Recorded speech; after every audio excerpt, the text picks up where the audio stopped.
Welcome to a brand new episode of Law and Batting Order. I'm your host, Tony Iliakostas. Here are some quick hits from the past 2 weeks. The Hard Bowl is over and a Harbaugh triumphed. This year's Super Bowl showcased John Harbaugh and his Baltimore Ravens versus his brother Jim Harbaugh and his San Francisco 49ers. Both teams featured potent defenses, but it was a matter of who would prevail. Amidst a power outage at the Superdome that lasted for 34 minutes, the Ravens never gave up their lead during the game and triumphed with their second Super Bowl win in franchise history. Ravens linebacker Ray Lewis will be retiring with a second ring, and new leader Joe Flacco won the Super Bowl MVP honors. Ladies and gentlemen, it looks like we have Balco 2.0. ESPN's Outside the Lines reported this week that Major League Baseball was investigating a health clinic in Miami led by Anthony Bosch for supplying performance-enhancing drugs to numerous baseball players, including Alex Rodriguez, Gio Gonzalez, Nelson Cruz, and Melky Cabrera. If the investigation evolves the way people are suggesting, we could see the biggest drug scandal in Major League Baseball since Balco. Many more details are missing, but certainly this is a situation to keep a close eye on. All hail the King of Seattle, at least for the next 7 years. Felix Hernandez has dubbed the nickname King Felix as players bow before him after each and every strikeout. His performance on the mound has led to a significant pay raise. The Mariners will be paying King Felix $175 million for the next 7 years. This is to date the largest contract for any starting pitcher in baseball history. While the Mariners are not the hottest team in the AL West, their hope is that King Felix will solidify their rotation for years to come, at least until the day when Seattle returns to the playoffs. Today's Order in the Court will be discussing the business of the NFL. Have you ever dreamt of one day becoming an NFL executive, perhaps more specifically as a GM of your favorite team? We've all had those dreams at one point in our lives, but what does it take to reach that level? To help us take a look at the life of an NFL executive, it is my privilege to interview Ted Sundquist. Mr. Sundquist was a member of the Denver Broncos from 1992 to 2008, where he served numerous positions, beginning as player personnel assistant.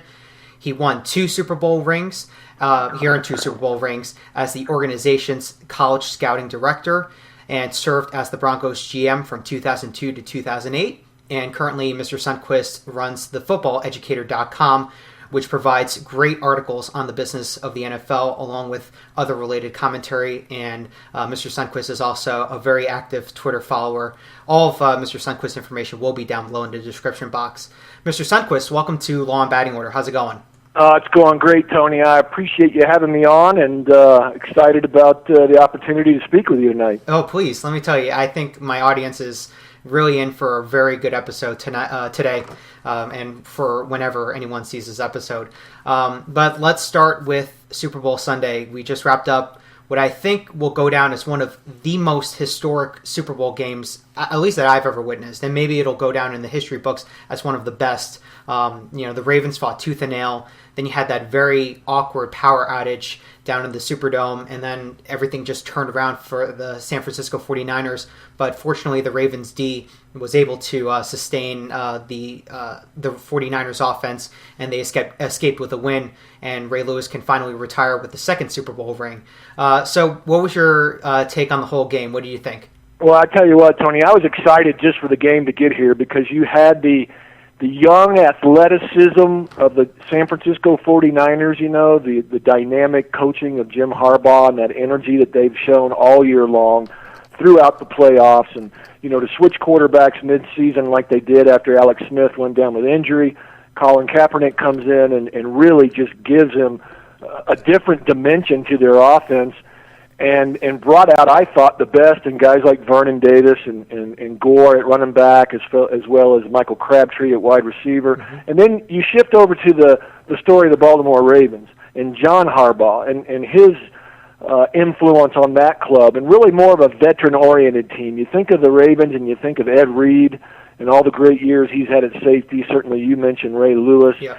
And then Joe Flacco coming on like he has in his really in his free agent year now, and some of the great players that they've had, the route they had to take through the playoffs to get by a great Denver team out here where I'm at, and then just to keep going, defeat New England, get into the Super Bowl. Reminded me a lot of 2005 when the Pittsburgh Steelers came out here and beat us in the AFC Championship game, and Jerome Bettis had announced his retirement. Big strong arm quarterback as well, and Ben Roethlisberger, and that team kind of rallied around, that whole idea of win one for the Buffs, so to speak.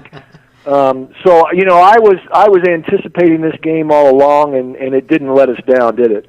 No, and actually, let me tell you, the whole game from beginning to end was just phenomenal.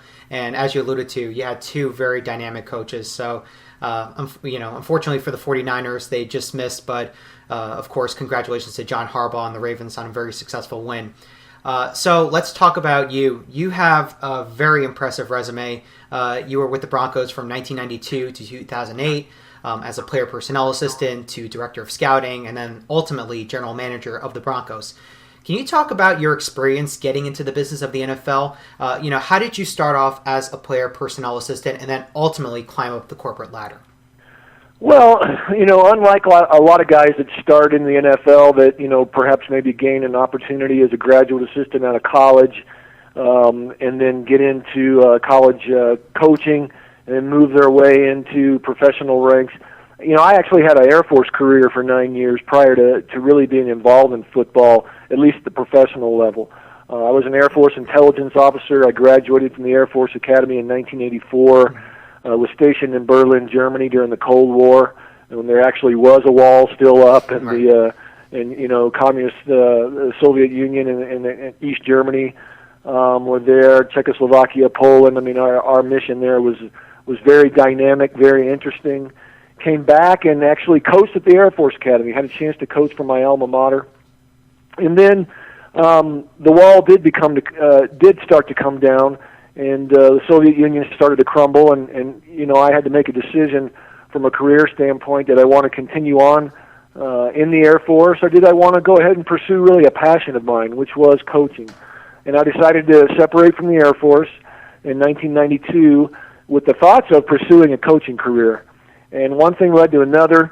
The Broncos were right up the I-25 here in Colorado, and one of the coaches at Air Force encouraged me to give them a call and just see if there was something that I could do to keep myself busy until the opportunity came to latch on with a coaching job. And next thing I know, I'm working in the player personnel department, and it was the last year of Dan Reeves' regime, a very long one, a very successful one, and but all good things come to an end. And so I was there for a year and thought that, hey, well, this was a great experience. I'll press on into coaching. And the new regime came in under Wade Phillips and Bob Ferguson, who had come down from the Buffalo Bills and the great teams that they had there. And he encouraged me to stay on. And one thing kind of led to another, and I was taken under the wings of Jack Elway, who everyone recognizes that name as John's dad, who was in the player personnel department at the time, and a guy named Jerry Fry, who had been a longtime coach and had been the head coach at the University of Oregon. And so those two guys kind of took me under their wing, began to kind of transition me out of the coaching phase and into player personnel. And when Mike Shanahan took over in 1995, I believe, or 94, right in that time frame, he made me director of college scouting. It was my fourth year in the league, and I think he was overall impressed with my organizational skills and attention to detail and things like that. And that's really what kind of vaulted me forward in player personnel. And I knew at that point that, hey, my career in football, if it's to go forward in the National Football League, will be on the personnel side and not on the coaching side. And so I just kind of put my nose to the grindstone and did what I'd always done, which was work hard and try to look at things from a different perspective and present numerous solutions to different problems that we had on the personnel side. And, one thing led to another. Opportunity presented itself in 2001. After you become a successful organization, a lot of times other organizations look back into those teams and try to find guys that could come in and help them turn their things around. The Chicago Bears were looking for a general manager at the time, and I made it down to one of the last two finalists. It was myself and Jerry Angelo. And Jerry got the job in 01, and so I thought, well, if this is what I want to do, I better buckle down and get ready because here it comes. Right. And sure enough, in 02, the Atlanta Falcons reached out and asked Mr. Bolin if they could interview me for their job when Arthur Blank bought the club. And that was when Pat Bolin said, "No, I don't think so. I think I'm going to hire him as my own general manager." So that was, kind of a condensed version of how I worked my way up. But it was one of those deals where, hey, you do the job that you've got at the time as well as you can possibly do it, and hope that it helps your club win football games, and as a result of that you'll get noticed. And certainly the doors opened up right there. Let's take a step back, though. You mentioned that when Mike Shanahan came in to Denver, you became the college scouting director, and it was at that point that the Broncos had won back-to-back Super Bowls in 1997 and 1998, so you earned your 2 Super Bowl rings. So what were the pros and cons at that point, in that point of time when you were the college scouting director? What were the pros and cons of interacting with college and pro athletes and scouting them in an effort to build Super Bowl caliber teams like you had in 1997 and 1998? Well, certainly there's more pros than cons. I mean, meeting young men who have dreamt all their life, since they were in Pop Warner football all the way through high school and into college, and has worked as hard as they had to hopefully one day have an opportunity at a professional career, and to know that you have a big part in whether or not they realize that dream or not, I think is a pro. I mean, I really enjoy working with young people. I enjoy seeing them pursue their dreams, and certainly every college player that we ever looked at, that we evaluated, had the dream of one day playing in the National Football League. And so you took that seriously. I mean, you wanted to make sure that you evaluated them properly, that they got the right look, that you were doing your due diligence, paying attention to details, so that you didn't overlook someone that could help you possibly win a championship. Some of the cons I would have to say is that just trying to sift through the mounds and mounds of information, and sometimes knowing that you're going to miss. You're going to miss on a guy. Something's going to be said. Something's going to be presented to you that may or may not be truthful. And you'll run into that sometimes because guys are so, intent on making it that every once in a while you might get that player, you might run into that agent that'll say what they think you want to hear.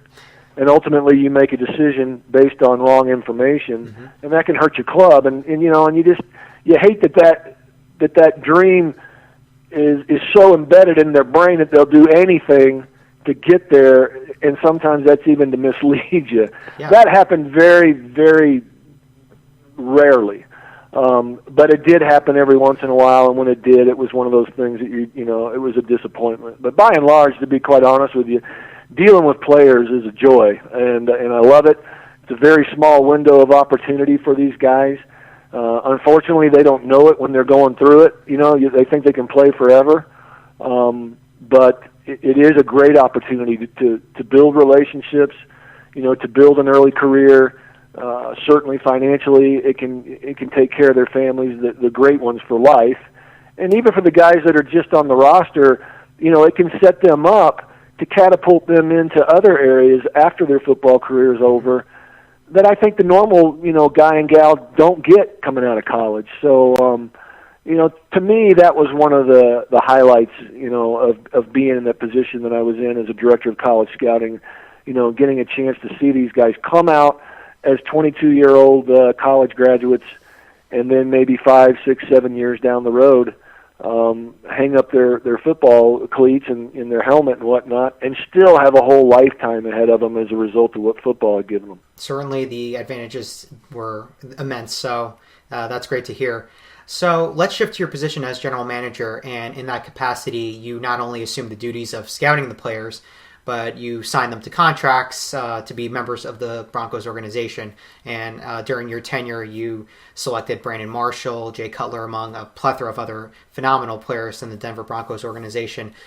So like the other positions that you had in the Broncos organization, what were the advantages and disadvantages of being a general manager of the Broncos? Well, I think one of the advantages certainly is that you have a little bit more influence on how the team's put together than just the college side. You're involved with both pro and college scouting, and certainly took a much greater role, if not the focal point, in free agency. You're responsible now for the cap and cash management of the club, And now, instead of just worrying about, getting a good pick in the first round and trying to find a gem in the fourth or fifth round, you got to make sure that you're taking care of Mr. Boland's money and that you're managing it correctly both in the short and the long term, because mistakes that are made, let's say in 2002 can ripple and reverberate on you in 2005. And, I think that's what catches a lot of young GMs off base sometimes when they first get the job, not realizing that, hey, what you do now not only affects the club that you're putting together in this particular season, but it can affect the club that you're putting together 2 or 3 years down the road. And so you better make wise decisions, good contractual decisions right now. And I like that. I relished that opportunity and made sure that I surrounded myself with good people, knowledgeable people, people that would give me good advice, and certainly make sure that I made the right decisions. I'm the type of leader that likes input from all angles, and certainly realize that there's just too much to a professional football team to know everything from every angle, and so you've got to rely on the people that are running your pro department, that are running your college scouting department, that oversee your cap. And those were fun times trying to piece that puzzle together.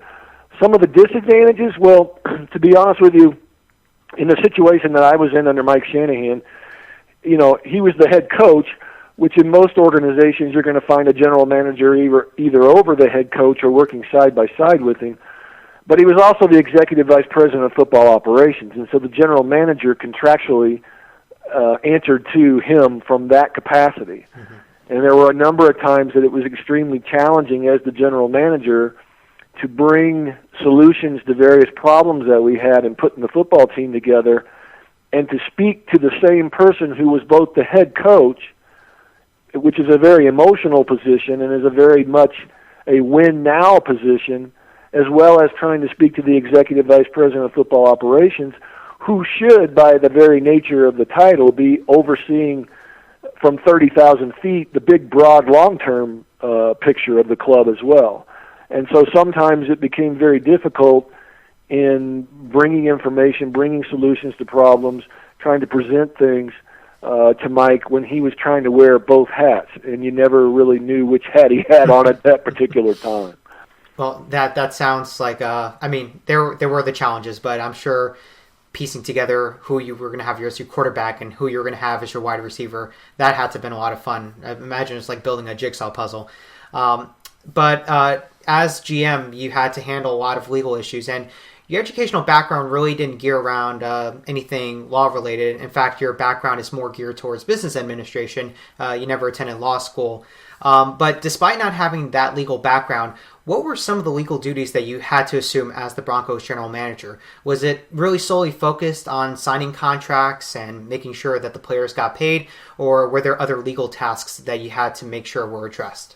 Well, probably the major part of that, outside of the contractual portion, but it was tied to it, were grievances that were, filed by the player on behalf of the union. If there was an injury grievance or something was going down there, then certainly making sure that you had detailed notes, that you had a very good understanding of the timeline, what was said, when it was said, what was done on behalf of the club, making sure that the club was following all the proper procedures as laid down by the NFL, through the CBA. And there were times where a player who may be grieving the Broncos and the league regarding a decision that was made to whether release them or not to pay them a particular part of their contract, that I would have to testify on behalf of the club in front of an arbitrator. And so from that standpoint, that was probably the biggest responsibility that I had outside of ensuring that we were, operating by the guidelines under the CBA. Now, the great thing is that we did have a general counsel who was not real involved with regards to contracts at the time. He may be more now with them, but back then wasn't as much. But management counsel with the NFL, they've got their lawyers there, and they do a fantastic job in advising us and giving us counsel, us being the individual clubs, with regards to things just like what I'm talking about. Right. And so even though you don't have the law background, you have the lawyers in support of you that understand what general managers and football people are having to go through to put together a roster and to deal with the various things that come at a club throughout a 16-game regular season, and even into the playoffs, and even in the off season. To be quite honest with you, it's a year-round thing now in dealing with players and their various issues. And it was very comforting to know that, hey, even if I don't know something, I've got somebody that I can fall back on that can explain it to me in layman's terms and can ensure that the Broncos are protected from the legal aspect. Certainly, that's a great thing to have. Someone who can break down the legalese into a great plain English. That's what we're all about in law school. Now, as a GM, and I'm sure you can talk about this when as a coach, since you had the experience as a coach at one point in your career. I'm sure as a GM, though, one of your main concerns had to involve player injuries, specifically involving the concussions. And as you're well aware, there are about roughly, I think the last number was just around 3,000 plus former NFL players or the widows of NFL players who are right now suing the NFL in a massive concussion litigation. There's a massive lawsuit where basically the players are alleging that the NFL acted negligently and not appropriately treating them in terms of their concussions or warning them about the risks of concussions. And, these were players who were concussed and remained in the game and, suffered long-term effects, primarily CTEs and other sort of brain traumatic injuries. So what do you see in terms of the whole litigation panning out?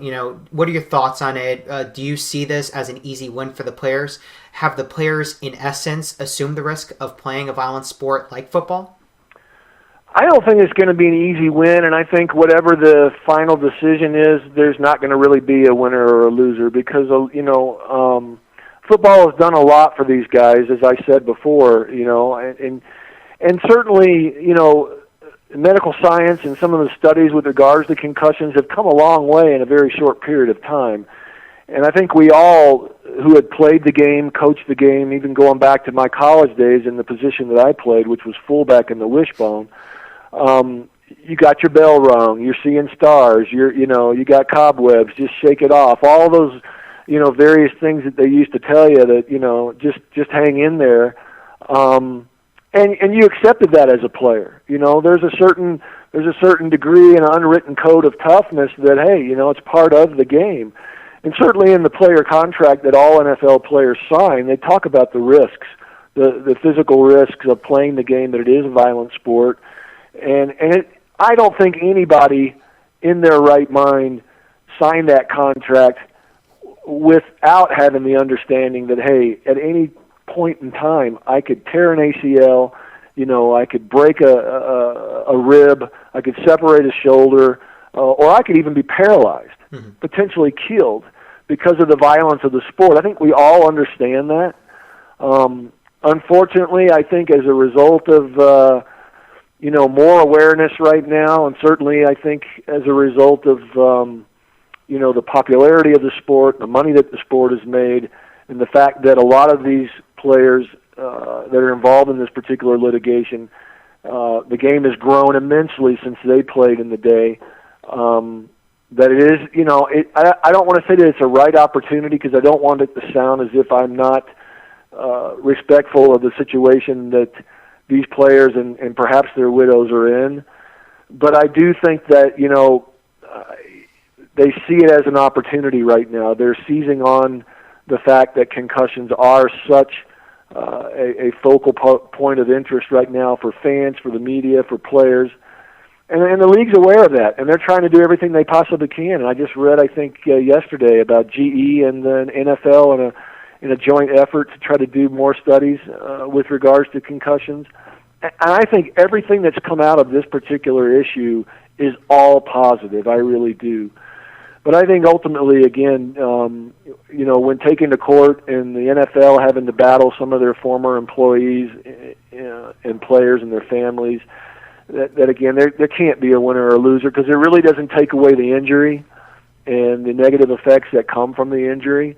But hopefully what it will do as we move forward is force both the union and the league to be much more aware, and I think they are now with regards to diagnosing concussions on the sideline, making sure that players cannot go back in unless they pass a certain medical test.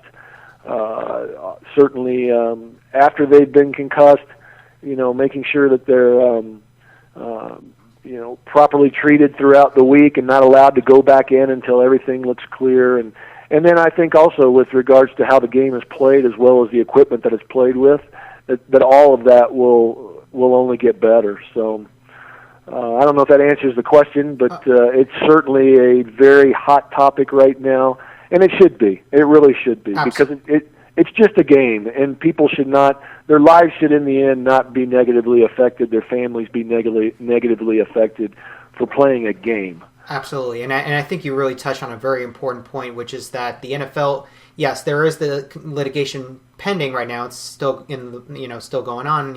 A bunch of motions are being sent back and forth. But I think it's what you addressed, which is very important, is the fact that the NFL right now is at least trying to remedy the issue. And like you said, they're going to most likely have neurologists on the sidelines right now to do evaluations of these players. And I think the clearance is the most important part and most important aspect of the whole concussion issue in general.